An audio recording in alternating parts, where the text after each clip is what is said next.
सां ॻाइण जी मारे चुनी असल में ये आहे अदब साहब जेकॾहिं मुंहिंजो उस्ताद जेको आहे उहो गुलाम हुसैन उमरानी आहे जंहिं ॻायो आहे मजबूर आशिक मजबूर आहे हाय हाय टुटी दिलि लॻो धक जिगिरी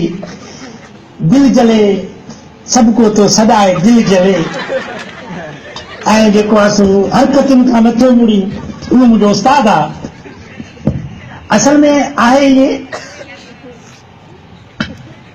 मां जेको आहे सो तव्हां हाणे कहिड़ो सुवाल पिया कयो तव्हां सां हिकिड़ो ॿियो सुवाल तव्हां कजोसि तव्हां आख़िर कॾहिं मोहबत कई आहे इश्क कयो आहे ऐं अगरि तव्हां कयो आहे त कंहिंसां कयो आहे हा मारे चुनी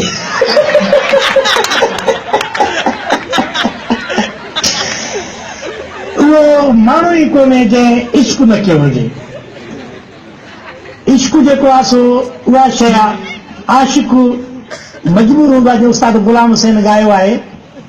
आशिक ईअं मजबूर हूंदो आहे महबूब जेकॾहिं साम्हूं वेठो हुजे त हुनखे ईअं घुरे ॾिसंदो आहे जीअं लूसी कुतो टुकुर करे ॾिसे जीअं हाणे मां तव्हांखे ॾिसी रहियो आहे ॾुख कजो दिलि में त हुन मश्कूर ॿियारा वधीक माण्हू सम्झनि था पाण अच्छा नखरानी साहब तव्हां हिन कंपनी में अची रहिया आहियो त हाणे तव्हां कीअं था महसूसु करियो हदर साहिबा ॾिसो न हाणे कंपनियूं मूंखां जेको आहे सो कंपनियुनि कहिड़ो कमाया लखे कमाया जन मूंखे रुपयो ई न ॾिनो ऐं मुंहिंजे घर में अॼु वटो बि न आहे हुननि कंपनियुनि जी करे हुननि पंहिंजा बंगला ठाराए छॾिया जीअं हिकिड़े असांजे दोस्त जो कलाम बि आहे त कया दोस्त अहिड़ा तबाही मचाए विया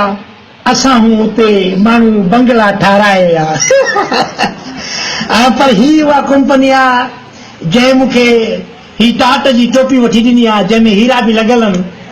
ऐं मां सम्झां थो त ही कंपनी हाणे पिनंदी बाक़ाइदे जंहिं मुंहिंजी केसर कटी आहे अच्छा नखरानी साहब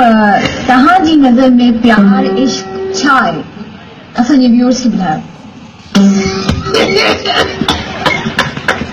हा तव्हां जीअं पुछो त तव्हांजी नज़र में प्यार ऐं इश्क छा आहे